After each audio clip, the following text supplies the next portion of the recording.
Hello guys, welcome to our YouTube channel English Urdu tutorial.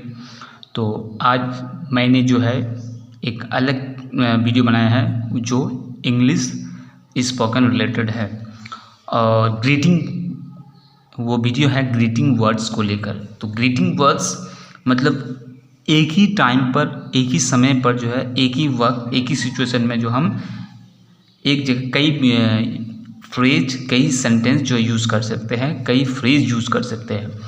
तो जैसे कि वो किस से हम लोग कब वो यूज़ करेंगे, जैसे कि हम किसी से मिले, किसी आदमी से, किसी रिश्तेदार से, किसी रिलेटिव से, किसी फ्रेंड से।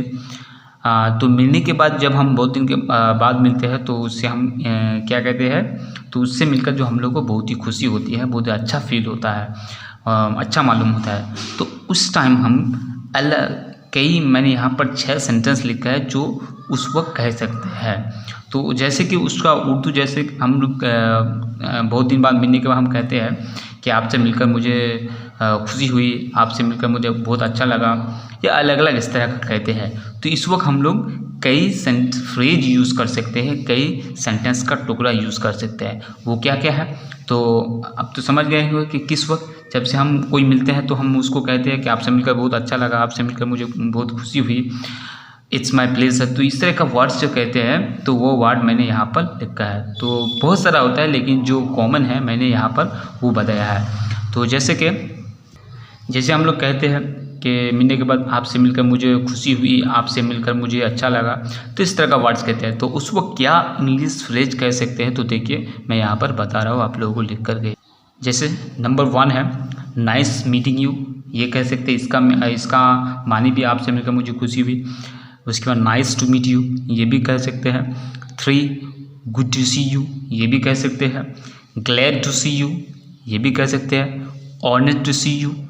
उसके बाद 6 honoured to meet you, honoured to meet you भी कह सकते हैं। तो ये जो है इसका मानी सब होता है आपसे मिलकर मुझे खुशी हुई या फिर आपसे मिलकर मुझे अच्छा लगा। तो ये जो है ये इंग्लिश स्पोकन में हेल्प होता है। ग्रीटिंग, इसको ग्रीटिंग मतलब जब किसी से मुलाकात करते हैं तो ये वो कह सकते हैं, या फिर और भी कह सकते हैं it's my pleasure to meet you.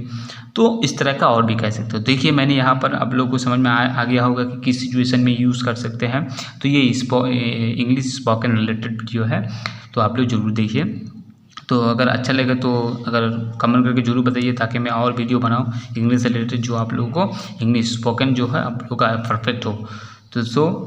तो देखिए अगर और कुछ पॉइंट यहाँ पर जोड़ सकते हैं और कुछ फ्रेज यूज़ कर सकते हैं इस सिचुएशन में, तो आप लोग कमेंट करके जरूर बताइए ताकि मैं वो आप लोग का जो है ओपिनियन तो समझ पाऊँ। So thank you for watching, thank you for listening, have a nice day.